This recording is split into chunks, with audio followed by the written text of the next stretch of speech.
Hey guys, today I'll be reviewing an Aston Martin DB7 Coupe. Before I get into the video, I'll just mention a couple things. This car has had a number of things done to it to basically restore the car and get to this nice condition. So yeah, it's cost about 15k for all repairs. Cost us 15k, but it would cost a normal person 20k because of trades and discounts and things like that. The car's been completely resprayed because of like a few marks which could have maybe developed into something worse, like rust or the leather's been re-dyed as well because it was fading slightly. Mechanically, the engine, gearbox and clutch is very good condition, and the steering and suspension has been replaced because they were rusty and worn up. We've serviced the car also recently. Tyres and wheels are all good, and wiper and steering lock have been replaced, and the struts in the boot to lift the boot up have been replaced as well. I'll show that in a second. Let's get on with it. The car's finished in Chiltern Green Metallic. Has these halogen or bi-xenon looking headlights. It's hard to see because it's condensed up a bit. Has an MReg 1995, 18-inch wheels.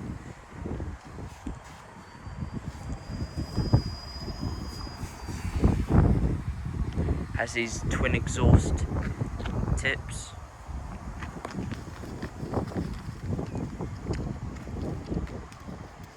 There's that old-fashioned antenna. It also has two keys. It's got this key with the mobiliser and also this key. They might look like Ford keys, and they are because Ford was owned by Aston Martin was owned by Ford in this time period, so yeah, a lot of Ford parts on it. You can see the key goes in there. Open the boot. So in the boot you have a touch-up stick. You have a 10 CD changer. Sorry, a lot of cars have a 6 CD changer nowadays, so it's quite cool to see that. Spare wheel compressor. This is used maybe to pump up the spare wheel or something, because I think it's got a trickle charger as well, like a battery tender, so the car doesn't get completely flat whilst it's left in the garage or something.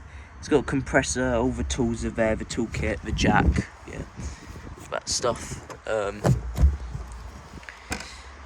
Screwdriver even, all that stuff. Spare wheel's nice to have as well. It's just a space saver.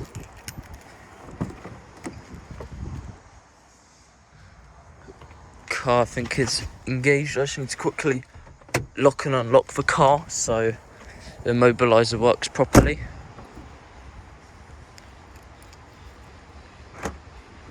Locked it. Unlocked. There we go. We'll just start quickly because it tends to be annoying to start up.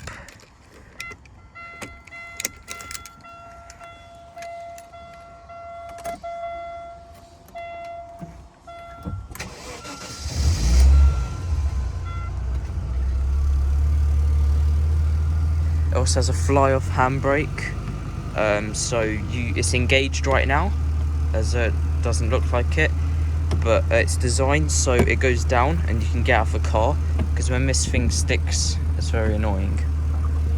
The car sounds quite nice. Just have a little listen if you want.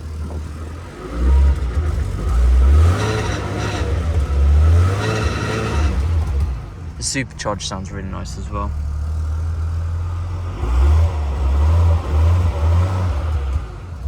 It's quite hard to hear it though, because the car's quite noisy.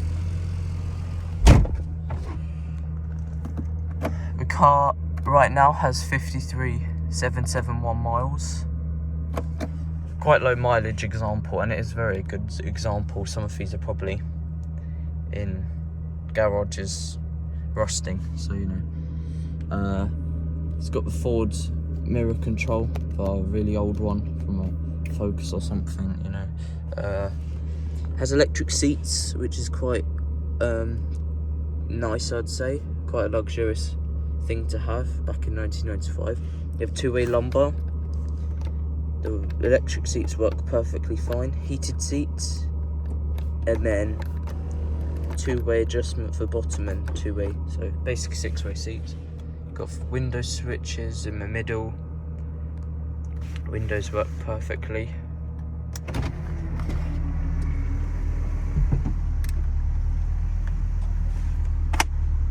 Got a little ashtray there.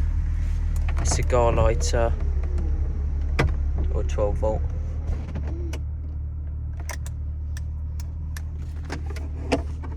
They have a boot switch inside here, electric boot switch.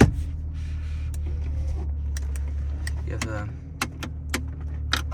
box, just opens normally, I guess. Has a retrofitted Sony radio as well. You just click open and you can take it out, just like that. And you have a cassette player as well there. But obviously, as you saw in the boot, there's a 60D changer, so I think this cassette is a bit old-fashioned now.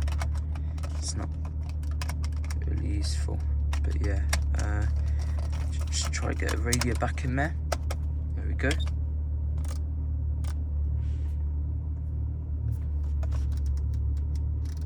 There's air conditioning as well.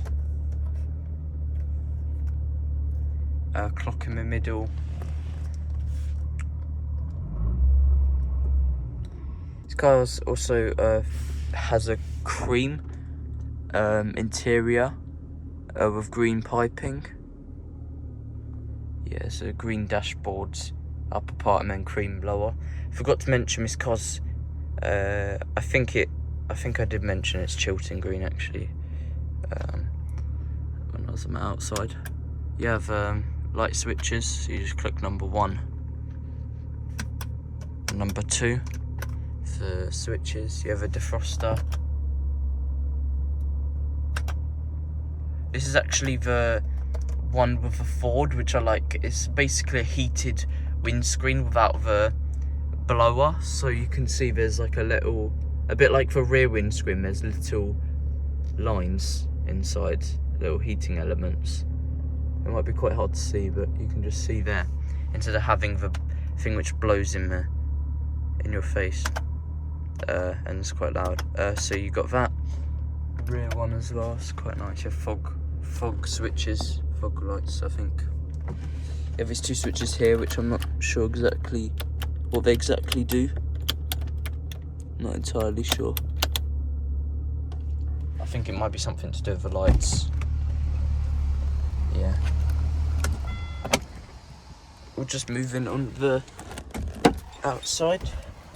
It's also a 5-speed manual. The manual's probably the best, to be honest. Has burr walnut trim also. It's quite easy shifting also.